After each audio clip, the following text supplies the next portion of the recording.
ഹൈക്കോടതിയിൽ നിന്ന് ആരിഫ് മുഹമ്മദ് ഖാൻ ഏറ്റ പോലെ തന്നെ തിരിച്ചടിയായിരുന്നു സുപ്രീം കോടതിയുടെ ഭാഗത്തുനിന്ന് ബി.ജെ.പി. മന്ത്രി കൂടിയായ വിജയ് ഷായ്ക്ക് ഏറ്റത്.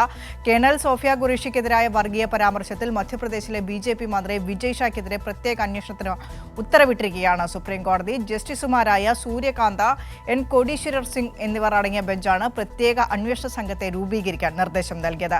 അതേസമയം വിജയ് ഷായുടെ പരാമർശത്തിൽ രൂക്ഷ വിമർശനമാണ് സുപ്രീം കോടതി ഉന്നയിച്ചത്. മന്ത്രിയുടെ ഖേദപ്രകടനം മുതലക്കണ്ണീരാണ് എന്നാണ് സുപ്രീം കോടതി പരിഹസിച്ചത്. സ്വാതി മറ്റെന്തൊക്കെ കാര്യങ്ങളാണ് സുപ്രീം കോടതി നിരീക്ഷിച്ചത്? വിനിഷ, കേണൽ സോഫിയ ഖുറേഷിക്കെതിരെ മധ്യപ്രദേശിലെ ബി.ജെ.പി. മന്ത്രി വിജയ് ഷാ നടത്തിയിട്ടുള്ള വർഗീയ പരാമർശത്തിൽ ഇന്ന് കൃത്യമായ ഇടപെടലാണ് സുപ്രീം കോടതി നടത്തിയിട്ടുള്ളത്. അതോടൊപ്പം തന്നെയും വിജയ് ഷായുടെ പരാമർശത്തിൽ രൂക്ഷ വിമർശനം നടത്തുകയുമുണ്ടായി.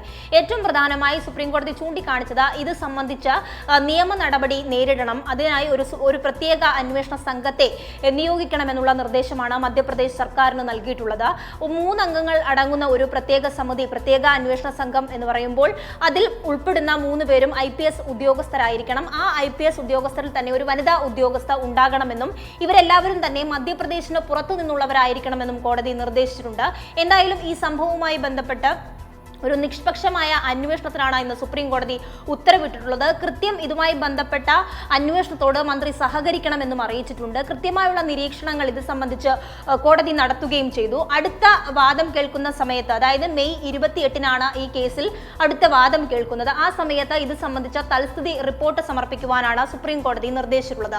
ഇതിൽ ഏറ്റവും പ്രധാനമായി ചൂണ്ടിക്കാണിക്കേണ്ടത് കൃത്യമായ വിമർശനങ്ങൾ, ഖുറേഷിക്കെതിരെ നടത്തിയിട്ടുള്ള പരാമർശത്തിൽ കൃത്യമായ വിമർശനങ്ങളാണ് സുപ്രീം കോടതി ഇന്ന് രേഖപ്പെടുത്തിയിട്ടുള്ളത്.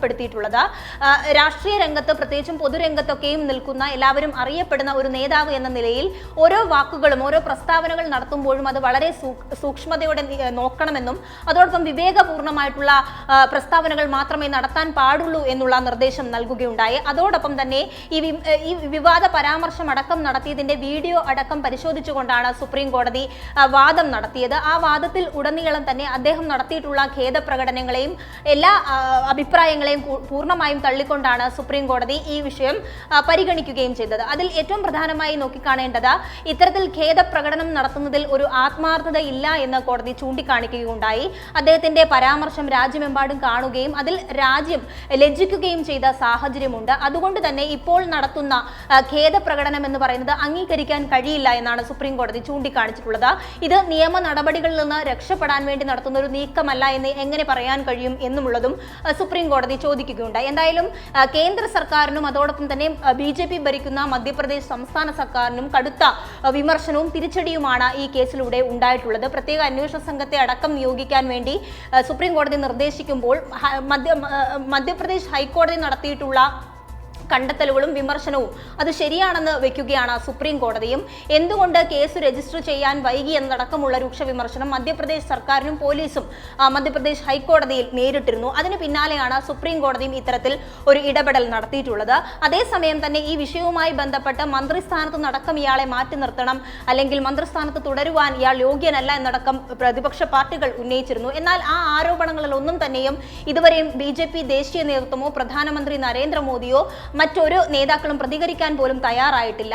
പ്രത്യേകിച്ചും ഈ സുരക്ഷാ വീഴ്ച ഉൾപ്പെടെ നിൽക്കുന്ന പെഹൽഗാം ഭീകരാക്രമണത്തിന് പിന്നാലെ ശക്തമായ തിരിച്ചടി സൈന്യം നൽകുന്ന സാഹചര്യത്തിലാണ് സൈന്യത്തിനെതിരെ നിരന്തരമായി ഇത്തരം പരാമർശങ്ങൾ ബി.ജെ.പി. നേതൃനിരയിൽ നിന്ന് തന്നെ ഉണ്ടാകുന്നത്. ഈ ഖുറേഷിക്ക് നേരെ നടത്തിയിട്ടുള്ള വിവാദ പരാമർശത്തിന് പിന്നാലെ തന്നെ നിരവധി മന്ത്രിമാർ ഇത്തരത്തിൽ സൈന്യത്തെ ആക്ഷേപിച്ചുകൊണ്ട് രംഗത്തെത്തിയ സാഹചര്യമുണ്ട്. ആ സാഹചര്യത്തിൽ കൂടിയാണ് സുപ്രീം കോടതി ഇന്ന് ഇത്തരത്തിലൊരു ഉത്തരവ് പുറപ്പെടുവിച്ചിരിക്കുന്നത്. എന്തായാലും സുപ്രീം കോടതി ഉത്തരവ് എന്ന് പറയുന്നത് കേന്ദ്ര സർക്കാരിനും മധ്യപ്രദേശിലെ ബി.ജെ.പി. സർക്കാരിനും കനത്ത തിരിച്ചടിയാണ്. വിനിഷ. ശരി, സ്വാതി, സന്തോഷാണ് വിശദാംശങ്ങൾ പങ്കുവച്ചത്.